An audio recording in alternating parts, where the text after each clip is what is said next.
বলো সুবহানাল্লাহু আকবার।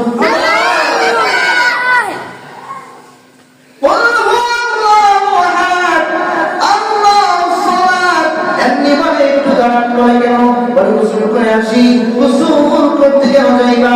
পরে পরে বলবো গোসল করে পবিত্র হইয়া সামনে এসে বলে এতদিনে আমি আসল মাহমুদের সন্ধান পেয়েছি, সালাম সালাম দেখলাম, কোনদিন জবাব পেলাম না, কিন্তু আমার আল্লাহকে ভুলে আমি সমাধান দিয়েছি। আমার আল্লাহ কত বড় দয়ালু, কত বড় দয়াবান গো। শুদ্ধ বলে সালাম সালাম দেখলাম, কোনদিন জবাব আসতো না, ভুল বলে সবার ডাকতেছি রে। আমার আল্লাহ আমার ডাকে সাড়া দিয়েছে, আমার আর বুঝতে বাকি নাই, আমাকে তওবা করা, আমি এখনই কালিমা পড়ে মুসলমান হয়ে যাব। সুবহানাল্লাহ। নামাজ যেমন ফরজ, রোজা যেমন ফরজ, হজ যেমন ফরজ, যাকাত যেমন ফরজ, ঠিক তদ্রূপ মুআমালা মানে হলো আচার আচরণ, শিষ্টাচার, সামাজিকতা রক্ষা করা, আদব কায়দা শিষ্টাচার রক্ষা করে চলা, এটাও মানব জাতির উপর ফরজ একটা বিধান। কথাগুলো খুব মনোযোগের সহিত শুনবেন। কি বলেছি?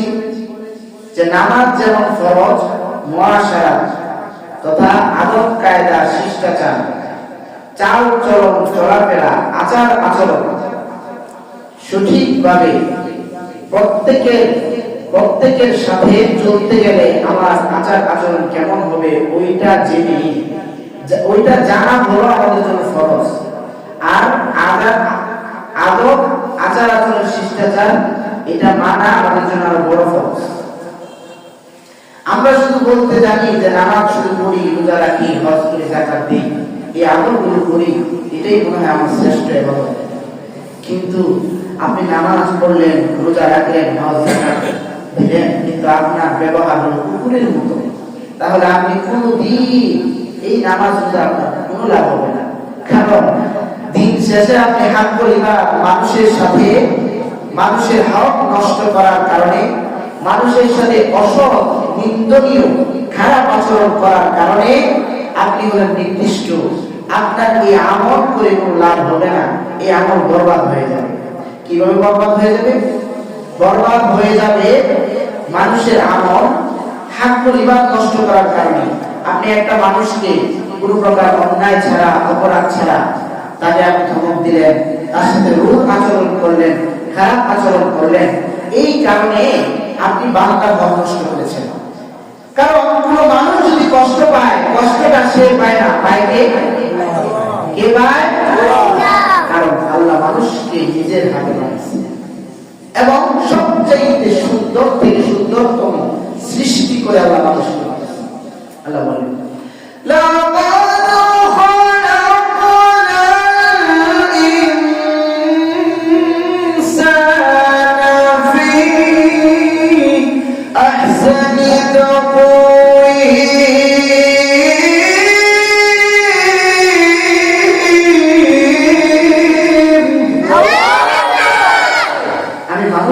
সবচাইতে বেশি সুন্দর করে সৃষ্টি করেছি। তার আকার, তার চালচলন চলাফেরা, তাকে যেমন সুন্দর আমি করছি, ওইরকম সুন্দর যদি সে হতে পারে তাহলে সে মানুষ, আর না সে মানুষ হতে পারবে না। সে আরেক আয়াত আল্লাহ বলেন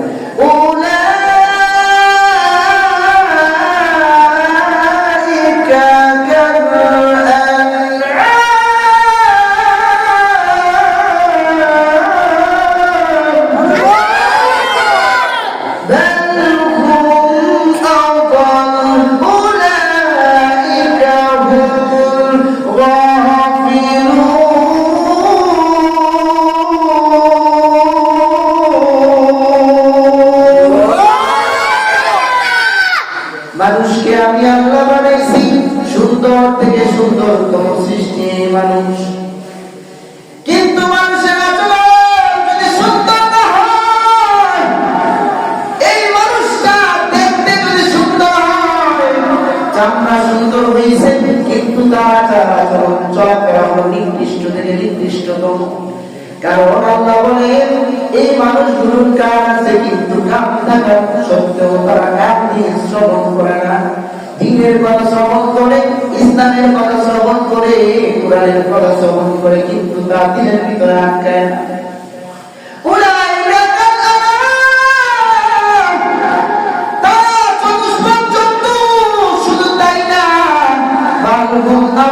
আমার আল্লাহ জানায় দিয়েছেন শুধু চতুষ্পদ জন্তুই না, আমি আল্লাহ জানায় দেই যারা সুন্দর মানুষ, দেখতে সুন্দর কিন্তু তার ভিতরটা ভালো না, ভিতরে হিংসায় ভরা, ভিতরে অহংকারে ভরা, দাম্ভিকতায় ভরা, মানুষের হক নষ্টের মধ্যে পটু, দিনরাত সব সময় খালি মানুষের হক নষ্ট করে, চাঁদাবাজি চাঁদাবাজি করে, নিজের মন মতো চলে। ও নবী, আপনি জানেন না ওই মানুষগুলো মানুষ না, ওই মানুষগুলো কুকুর বিড়াল আর শুকরের চাইতে নিকৃষ্ট। ঠিক না বলেন?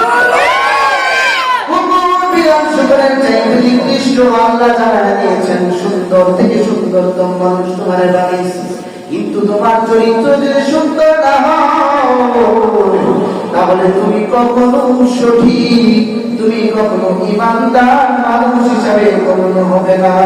ঠিক না? আমার তিলাওয়াতকৃত আয়াতে আমি যে আয়াত শুরুতে তিলাওয়াত করেছি, আল্লাহ বলেন ওয়াকাদা রাব্বুকা আল্লা তা'বুদু ইল্লা ইয়্যাহু। নবীজিকে বলেন নবী ওয়াকাদা রাব্বুকা আল্লা তা'বুদু ইল্লা ইয়্যাহু। আপনার উম্মতদেরকে আপনি বলে দেন আপনার রব আদেশ করেছেন, ওয়াকাদা রাব্বুকা তোমার রব আদেশ করেছেন, নির্দেশ দিয়েছেন আল্লাহ তা'বুদু ইল্লা ইয়্যাহু, মানুষ ইবাদত করবে একমাত্র কার। দিলে বলেন আল্লাহ। আর জোরে বলেন কার? আল্লাহ। সেটা মুখ করতে হবে, মুখ না করে দিতে হবে না। বলেন না কার? আল্লাহ। বলেন না কার? আল্লাহ। একমাত্র ইবাদত হবে আল্লাহ, আর কারো ইবাদত হবে না। একমাত্র আল্লাহর জন্যই ইবাদত হবে। পৃথিবীর যত মানুষ দেখি, পৃথিবীতে যারাই মূর্তি পূজা করে, যারাই বিভিন্ন আল্লাহর সৃষ্টির পূজা করে, এই সমস্ত মানুষগুলো জানে এই সমস্ত জিনিসগুলো আমাদেরকে উপকার দিতে পারে না, তারপরেও তারা এসবের মধ্যে খুব মজা পায়। কারণ তারা তো জানে যে একজন আছে আল্লাহ, তারপরেও এসবের পূজা করে। কারণ তারা তো তাদের অন্তরের মধ্যে আল্লাহ মোহর মেরে দিয়েছেন, তারা গুনাহের থেকে বেশি বেশি দাবিত হয়। এই সমস্ত মানুষগুলো প্রত্যেকেই তাগুতের পূজা করে আর মূর্তি পূজা করে। যতই মূর্তি পূজা করো, আল্লাহ আয়াতের মধ্যে কোরআনের মধ্যে বলেন এই সমস্ত মানুষগুলো যারা নকল খোদা পূজা করে, এই সমস্ত খোদা, এই সমস্ত নকল খোদা তাদেরকে কোনো উপকার দিতে পারে না। ঠিক কিনা বলেন? এক লোক মূর্তির সামনে বসে 70-80 বছর ইয়া সালাম ইয়া সালাম ইয়া সালাম ইয়া সালাম ইয়া সালাম ইয়া সালাম করে খালি জপছে, খাওয়া ঘুম সবকিছু মূর্তির সামনে করছে। 70-80 বছর বৃদ্ধ হয়ে গেছে, ইয়া সালাম ইয়া সালাম ইয়া সালাম, কিন্তু কোন শব্দ মূর্তি থেকে আসে না, কোন আওয়াজ আসে না। হঠাৎ করে একদিন ইয়া সালাম বলতে গিয়ে ইয়া সমাদ বলে গেছে। কি বলছেন? ইয়া সমাদ। কি বলছেন? সমাদ কার নাম? আল্লাহর নাম। এই যে শুক্রবারের যে বয়ান দেয়, এটা কিন্তু আপনার গতানুগতিক যে বয়ান আমরা শুনি সেটা, এটা হলো ক্লাস। এটা কি শুক্রবারের বয়ান কেন করে? যেন সমাজের মানুষের সমস্যা অসুবিধা বুঝে ইমাম সাহেব কি করতে পারে, মিম্বরের মধ্যে বসে কথা বলতে পারে। এই জন্য শুক্রবারের বয়ান। আর শুক্রবারের বয়ানটা হলো মানুষের জন্য ক্লাস। কারণ এই শুক্রবারের বয়ান যদি না থাকতো, সব মানুষ বিড়াল আর জানোয়ারের চাইতে নির্দিষ্ট হয়ে যেত। ঠিক কিনা? করতো না। এই শুক্রবারের বয়ান থাকার কারণে এই মানুষ দিনের দিকে কিছু জাগৃত হচ্ছে, দিন ইসলাম মানুষ বুঝতে পারতেছে না। হয় মানুষগুলি আর মানুষ তারা ভাজে। ওই যে মূর্তির সামনে বসে ইয়া সালাম ইয়া সালাম, কোনো জবাব আসে না। হঠাৎ করে একদিন ইয়া সালাম, এমনি গাড়ির আওয়াজ,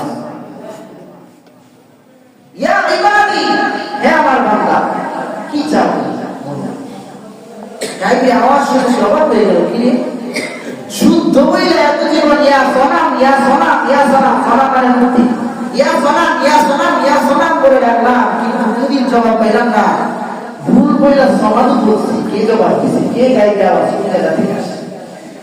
রাস্তায় গিয়ে দাঁড়াইছে, একটা হুজুর যাইতেছে রাস্তায়, হুজুর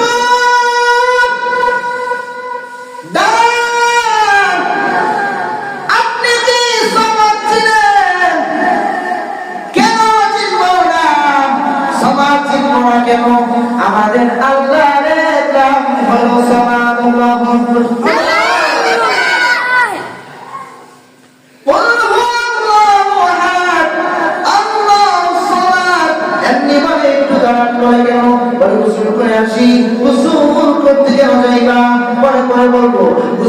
পবিত্র হইয়া সামনে এসে বলে, এতদিনে আমি আসল্লাহ সন্ধান পেয়েছি, সনাম সনাম দেখলাম, কোনদিন জবাব পেলাম না, কিন্তু আমার আল্লাহকে ভুলে আমি সমাধান দিয়েছি। আমার আল্লাহ কত বড় দয়ালু, কত বড় দয়াবান গো। শুদ্ধ বলে সনাম সনাম দেখলাম, কোনদিন জবাব আসলো না, ভুল বলে সমাজ ডাক দিছি রে। আমার আল্লাহ আমার ডাকে সাড়া দিয়েছে, আমার আর বুঝতে বাকি নাই, তিনি আমার রাসূল মাহবুব, আমাকে তওবা করাও, আমি এখনই কালিমা পড়ে মুসলমান হয়ে যাব। সুবহানাল্লাহ, পড়ে মুসলমান হয়ে যাব, কালিমা পড়ে মুসলমান হয়ে গেছে। তাহলে বুঝা গেল কি ইবাদত হবে কার জন্য বলেন? আল্লাহ। কার জন্য? আল্লাহর জন্য। সব কিছু ইবাদত হবে আল্লাহর জন্য। আবার নামাজ হবে কার জন্য? আল্লাহ। রোজা হবে কার জন্য? আল্লাহ। আবার হজ যাকাত হবে কার জন্য? আল্লাহ। মানুষকে ভালোবাসবো আল্লাহর জন্য, মানুষের সাথে শত্রুতা পোষণ করবো আল্লাহর জন্য, আর কুরবানি করবো আল্লাহর জন্য, জীবনে যা কিছু করবো সন্তানের হক আদায় করবো আল্লাহর জন্য, সন্তানকে ভালোবাসি এই জন্য না, আল্লাহর জন্য আদায় করতে হবে। তাহলে সন্তান সংসারের মধ্যে সুখ আসবে। স্ত্রীকে ভালোবাসবো, স্ত্রীর হক আদায় করবো আল্লাহর জন্য, আর পিতামাতার হক আদায় করবো বলেন না কার জন্য? কারণ না হয় দুনিয়ার মধ্যে আমরা যা কিছু করি যদি আল্লাহর জন্য না করেন তাহলে ব্যস্ত থাকবো, সবকিছু ব্যস্ত থাকবো, সবকিছু একমাত্র আল্লাহর জন্যই হতে হবে।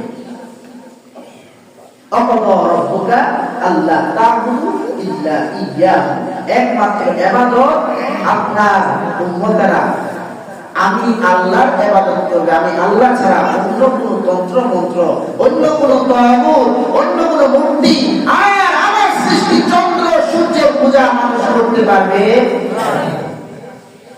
তারপর আল্লাহ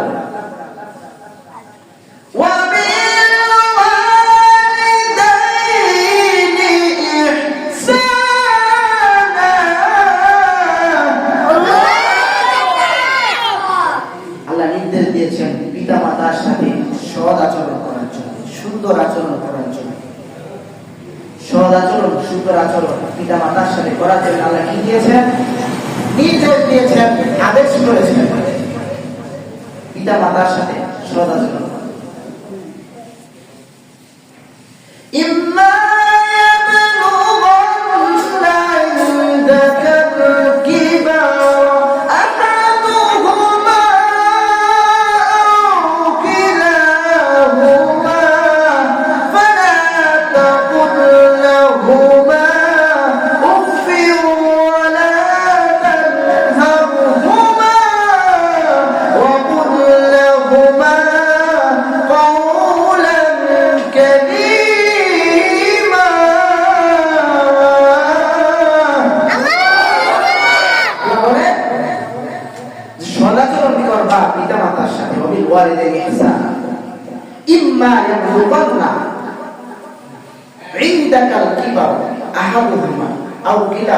তাদের দুইজনের একজন যদি বৃদ্ধ বয়সে উপনীত হয়, অথবা উভয়ই যদি তোমাদের কাছে বৃদ্ধ বয়সে উপনীত হয়, তাহলে তাদেরকে বিরক্তির সুরে উফ শব্দটাও বলো না। বিরক্তির সুরে কি বলো না? উফ বলেন তো, কি বলো না? উফ। উফ শব্দটাও বলতে আল্লাহ স্পষ্ট করে উফ শব্দটা কোরআনের মধ্যে উঠে দিয়েছে। উফ ওয়ালা তানহারহুমা, উফ শব্দ তো বলবাই না, ওয়া তানহারহুমা, আর তাদেরকে ধমক দিবা তো দূরের কথা, ধমকের সুরেও তাদের সাথে কথা বলা জায়েজ না। ধমকের সুরেও তাদের সাথে কথা বলা জায়েজ না। এখন বলতে পারেন হুজুর আমার পিতা মাতা তো আমার হক পরিপূর্ণ আদায় করে নাই। উনি যদি হক আদায় উনার যদি কমতি থাকে তাহলে কিয়ামতের দিন আল্লাহর কাছে জবাব দিবে, কিন্তু আপনি এই বলে পিতা মাতার সাথে খারাপ আচরণ করতে পারবেন না। হারাম, একদম হারাম। কারণ পিতা মাতার সাথে যদি খারাপ আচরণ করেন আপনার জীবন দুনিয়াতেও ধ্বংস করে দিবে আল্লাহ, আখিরাতের জীবন ধ্বংস করে দিবে। নবী আমার জানেন রিযাল্লাহু ফি রিযাল ওয়ালিদিন, পিতা মাতার সন্তুষ্টি আল্লাহর সন্তুষ্টি, সাফাতুল ওয়ালিদ ফি সাফাতিল্লাহ, আল্লাহর অসন্তুষ্টি পিতা মাতার অসন্তুষ্টির মধ্যে। সুতরাং পিতা মাতার সাথে যদি সৎ আচরণ না করো, সুন্দর আচরণ না করো, পিতা মাতার সাথে যদি ভালো আচরণ না করো, যত টাকার পয়সা মালিক হও না কেন, যত সম্পদের পাহাড় তুমি করো না কেন, পুরো পৃথিবীও যদি তোমার হয়ে যায়, পুরো পৃথিবীর সম্পদ যদি তোমার হয়ে যায়, পিতা মাতাকে যদি কষ্ট দাও, পিতা মাতার সাথে যদি অসদাচরণ করো, পিতা মাতাকে যদি পিতা মাতার আদেশ যদি অমান্য করো, পিতা মাতার সাথে যদি রূঢ় আচরণ করো, কোনদিন দুনিয়ার জীবনে আল্লাহ তোমার শান্তি উঠায় নিবে, ঠিক না বলেন? দুনিয়ার জীবনে শান্তি উঠে যাবে,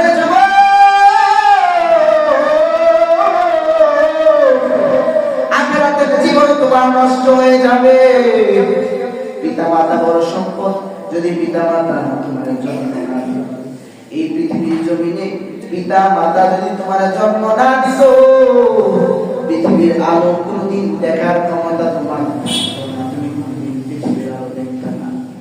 অথচ পিতা মাতা তোমাকে সব সময় আগলায় রাখছে, বৃদ্ধ বয়সে পিতা মাতা তোমার সব চাইতে বড় হয়ে যায়। পিতা মাতা মাতা পিতা কেমন করত তার নাই সে বুঝে, পিতা মাতা কত বড় ছায়া যা পিতা মাতা নাই সে বুঝে। পিতা মাতা হলো অনেক বড় ছায়া, বোঝার ক্ষমতা সবার থাকে না।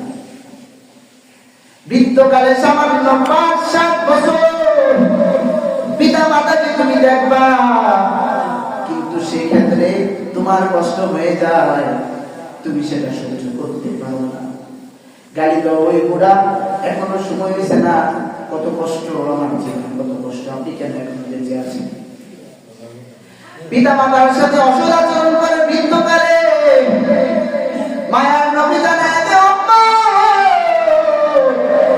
তুমি যত বড় আমলদার হও কেন, আর পৃথিবীতে তোমার সম্মান যত বেশি হোক না কেন রে, পিতা মাতার দোয়া ছাড়া তুমি কোনদিন জান্নাতে যেতে পারবে না, ঠিক না বলেন? কোনদিন জান্নাতে যেতে পারবে না, কোনদিন জান্নাতের গ্রাম নাকে লাগবে না। এই জন্য সব সময় পিতা মাতার সাথে সচেতন করতে হবে। এমন কুলাঙ্গার সন্তান পাওয়া যায় পিতা মাতার সাথে অসৎ আচরণ করে, বড় কথায় পিতা মাতার শরীরে গায়ে পর্যন্ত আঘাত করে।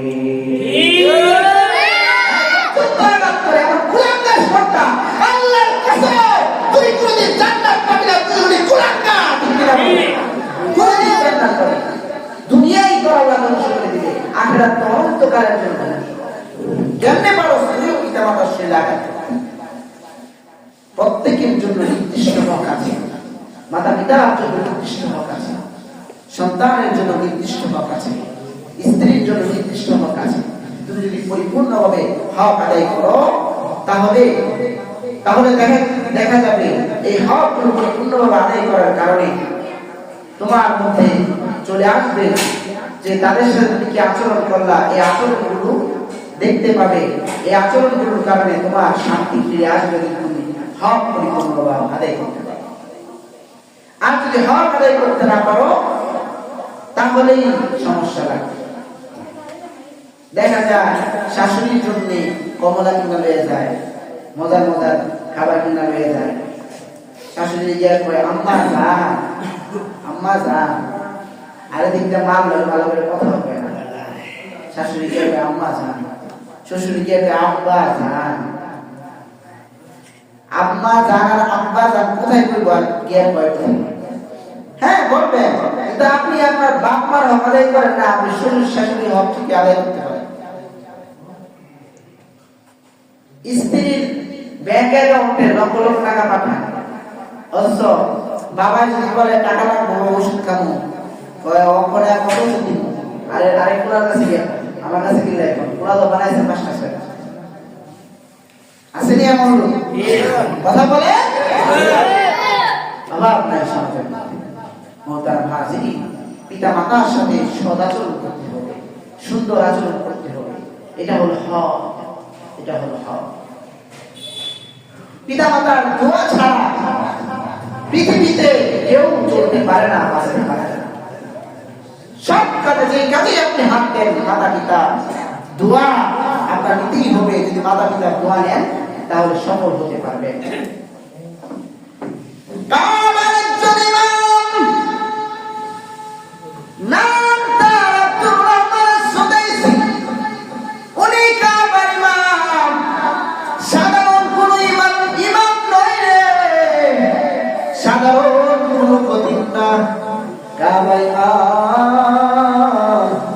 আব্দুর রহমান আস-সুদাইসি ইমামদের মধ্যে শ্রেষ্ঠ ইমাম। যারা কাবা ঘরে যায়, উমরা করার জন্য যায়, তারা সহজে ওনার পিছনে নামাজ পড়তে পারে না। রমজান মাসে উমরা করার জন্য গেলে হয়তো ওনার পিছনে নামাজ পড়তে পারে। আর হজ করার জন্য গেলে ওনার পিছনে নামাজ পড়ার সুযোগ হয়। হজ ছাড়া অন্য সময় ওনার পিছনে নামাজ পড়ার সুযোগ হয় না। এই আল্লাহর বান্দা আব্দুর রহমান আস-সুদাইসি উনি কাবা ঘরের ইমাম হয়েছে। শুধু ইমাম না, রাষ্ট্রীয় পদমর্যাদায় মন্ত্রী পর্যন্ত হয়েছেন উনি।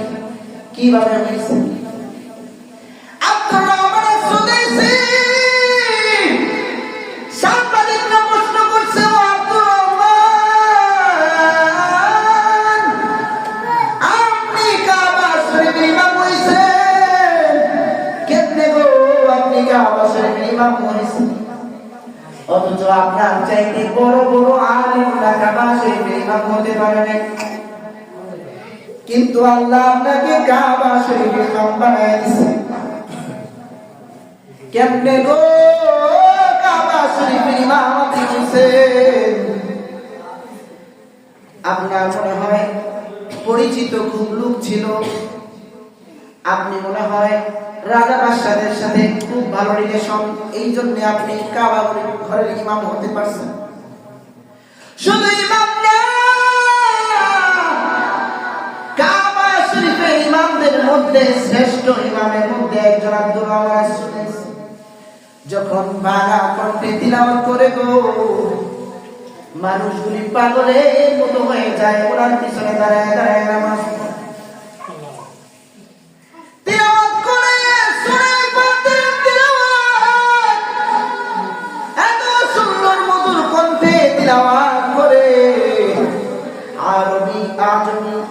যারা আছে, যারা আরবি আছে এবং যারা আরবের বাইরের লোক আছে, সবাই চোখের পানি ছেড়ে দিয়ে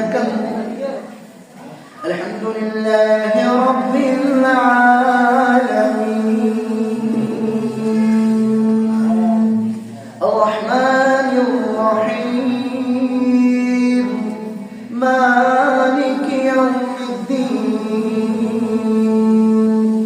ইয়্যাকা না'বুদু ওয়া ইয়্যাকা নাস্তাঈন ইহদিনাস সিরাতাল মুস্তাকিম সিরাতাল লাযীনা আন'আমতা আলাইহিম গায়রিল মাগদূবি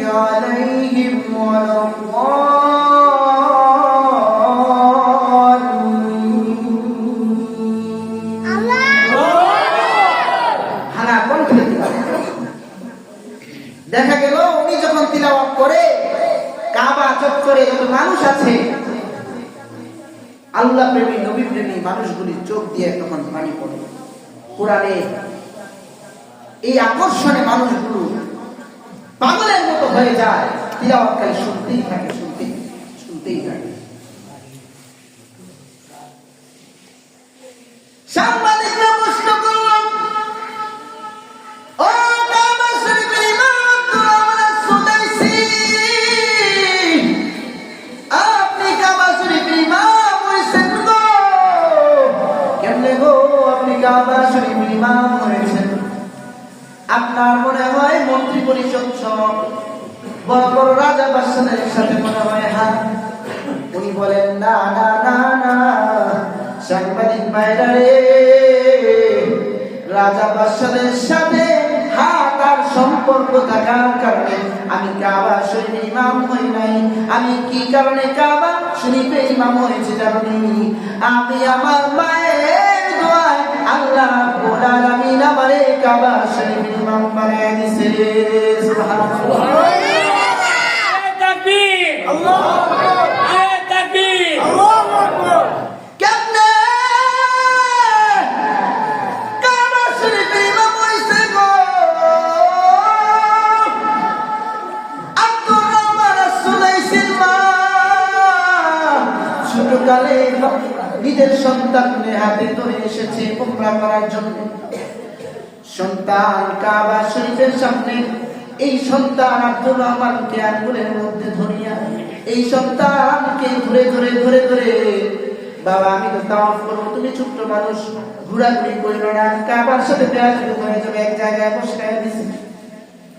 এক জায়গায় যখন বসায় দিছে, আব্দুর রহমান আস-সুদাইসি সুন্দর করে বসে আছে। মা যখন একটা দুইটা চক্কর দিয়া কাবার আশেপাশে চক্কর দিয়া তাওয়াফ করে, হঠাৎ করে যখন ওই জায়গায় তাকায় দেখে আব্দুর রহমান নাই। চিন্তায় পড়ে গেল, আব্দুর রহমান কোথায় গেল? সন্তানকে খুঁজে আব্দুর রহমানকে পায় না। হঠাৎ করে তাকায় দেখে আব্দুর রহমান কাবা ঘরের গিলাফ ধরে ধরে ছোট্ট 6-7 বছরের শিশু আব্দুর রহমান ও তার মায়ের দেখা দেখে তাওয়াফ করছে। ধরে এনে আমার পাশে বসাই দিয়েছে। আব্দুর রহমান রে, কাবা ঘরের সাথে বেয়াদবি হয়ে যাবে, তুমি ভুলেও কিন্তু আর তখন কাবা ঘরের সামনে গিয়ে গিলাফের সাথে ঘষাঘষি করিও না। আব্দুর রহমান রে আবার ওই জায়গার মধ্যে বসায় দিয়েছে। বসায় দেওয়ার পর আমার মা 2-3টা চক্কর দিয়া আইসা দেখে আব্দুর রহমান নাই। চিন্তায় পড়ে গেল, আব্দুর রহমান রে আমি এখানে বসায় দিছি, আবার আব্দুর রহমান কোথায় গেল?